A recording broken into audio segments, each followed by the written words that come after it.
How many of you, your teenage years were kind of a dark part of your life? Right. So imagine you're there again. You going back in that?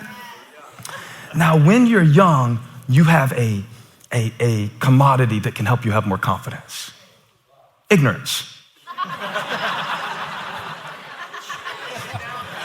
Just ignorance. The blessing of dumb. When they were showing a video for 15 years of ministry the other day, they had early videos of me preaching, and somebody said, "You were so bold back then." I'm like, I was so dumb back then. And you know what? Ignorance looks like confidence from a distance.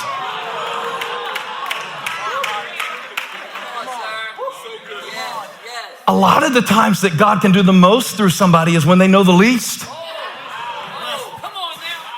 But let me mess around and live for a little while, and I build a file of everything that can go wrong. Things I didn't know I was supposed to be scared of when I was 17. Things I didn't know I was supposed to be scared of the first 2 years of church. So the benefits of ignorance is that it gives you this kind of confidence. Paul is not writing about that kind of confidence, though. He knows how much it costs to serve Christ. He knows how uncertain it is. He knows how hard it can be sometimes when you feel completely abandoned by the people you help. No other churches, no other partners, nobody's gonna stand with me. He knows all of that, but he's confident. Like David in Psalm 27. I will remain confident. That's not a feeling. That's a decision.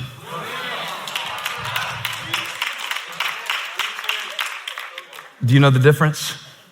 The feeling of confidence and the decision?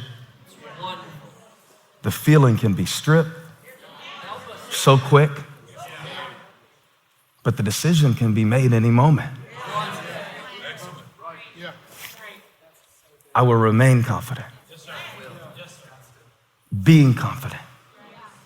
Becoming confident. If we build the right kind of confidence, Paul calls this the righteousness that comes by faith. It's not the confidence in the flesh. It's not anything that you can buy. It's not anything that you can achieve. It's not anything that a human committee has to give to you. It's none of those things. I guess you could say it's a kind of confidence that comes from above. So it never runs out. If you go back over to Psalm 27, and I want to marry these two scriptures because they're interesting together. You'll notice that David must have been fighting something in Psalm 27 that threatened his sense of stability. And I don't want to leave this in the text so long that you think this is a history lesson. There are so many people I'm talking to these days that life has taken on some new dimensions for them, and they no longer feel competent for the challenges of this season. And they have experienced some things. I'm not talking about you, I'm talking about somebody you know, that made them bitter, that made them apprehensive, that made them timid about believing God. They prayed for somebody, they died. They loved somebody, that person took advantage of their love. All these things that happen. And if your confidence comes from that place, then it runs out when that ends. So when David starts Psalm 27, I love the whole psalm. The Lord is my light and my salvation, whom shall I fear? The Lord is the stronghold of my life, whom shall I be afraid? He gets all the way to verse 13 and he says, I will remain confident in this. Now everybody say this. Go to 1 Samuel 17. I got to show you something. This is amazing. Everybody say, this is amazing. In the chat, say, this is amazing. I'll show you what I'm talking about. So David shows up. Remember that any given day, God is doing more in your life than you can imagine. He's delivering cheese and bread and that, but he's really going down to meet Goliath so he can kill him so the nation can move on, just like God is doing great things in your life. And David didn't know what he was going to do because probably if he had known what he was going to do, he might have second guessed whether he would go or not. So ignorance is sometimes to your advantage in trusting God. All right, so let's go to, I know you know this story pretty well, but I want to show you something. In 1 Samuel chapter 17, where did I start y'all on the screen? Go all the way to the first one. Oh, this is it. He goes down to the battle lines. Take it down for a minute, let me set this up.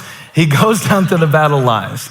He hears Goliath intimidating God's people, and it freaks him out because how can y'all be passive about something that God promised to give you victory over?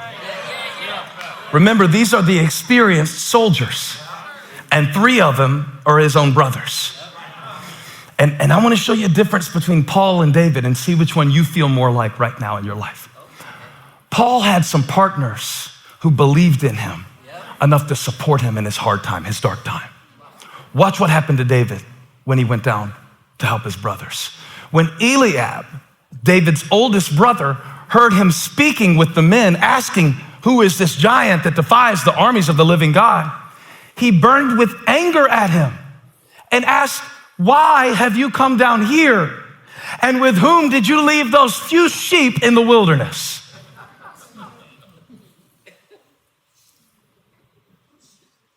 This is the person that David came to feed. The person he came to feed is fighting him. Have you ever felt that way? If they're sitting next to you right now, we can just have an unspoken tacit agreement. I feel you. It's hard to raise your hand on something like that when they are right next to you or in the other room. You're scared they might hear you. No, this is crazy because Paul is saying like, your partnership in the gospel, that encourages me, man. Have you ever had just somebody step up and believe in you when you didn't believe in yourself? Have you ever had somebody just see something in you that had gotten buried? And they don't even realize they're doing it. They just say something in passing and you're like, really? And your chest sticks out and you walk a little bit different for the rest of the day just because they saw something in you. I think Paul felt that way about the Philippians. I think when he went back, he said, I remember when we started, I didn't have authority in this province. I didn't have the resources. You helped me with that. I didn't have a big brand or a big ministry. You believed in me like that. There is nothing like people who believe in you when there is nothing to see to prove what they believe.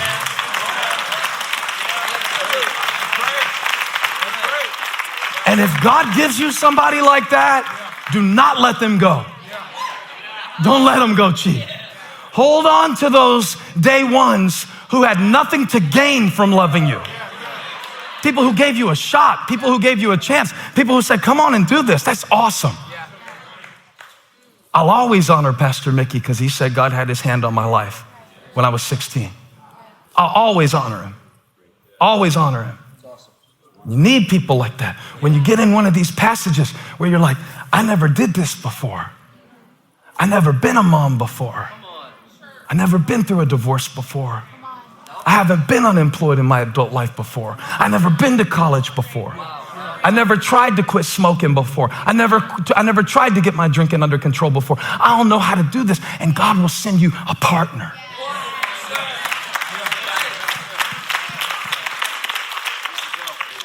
Somebody who sees potential in you that your pain has blocked from your own visibility.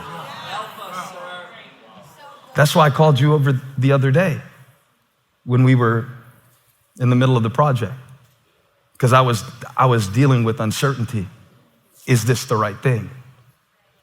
I was so in the middle of it, I needed you to come over because you've been there with me since, well, let's be honest, since we were doing the dumbest stuff that 2 teenagers can do, since riding around in your Jeep.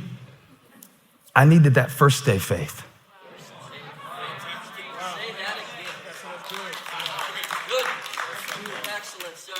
And when you saw what I was creating, you said, this is it. He was so excited. You know what I'm talking about. He said, this is it. This is what we were doing. This is what you were doing. He helped me connect the dots of what God was doing because I couldn't in the moment because I was in the dark. So I needed that first day faith like Paul had from the Philippians that he mentioned. He's like, oh man, I don't know what God's going to do, but I'm gonna choose what I remember. And instead of calling up all the people to mind who didn't support him, he remembered the church that did. Isn't that hard to do? You thought I was gonna say, isn't that great? No, isn't that difficult? A lot of what we call believing is really just remembering right. He said, every time I remember you, I get joy in this prison cell. Or like the prophet Jeremiah said in Lamentations 3:21, this I recall to my mind. This I recall to my mind. What? The calamity, the ruins, the desolation, the betrayal, the feelings of forsaken. No. This I recall to my mind. Therefore I have hope. It's because of the Lord's mercies that we're not consumed, because his compassion still not. They're new every morning. Great is your faithfulness. This. Say this. This. This I recall to mind. So imagine right now, like a million things are going through your mind, right? Like, should I be mad about this? Should I be upset about that? Should I be worried about that? Should I fear about that? Should I forget about that? And then that one God thought comes through.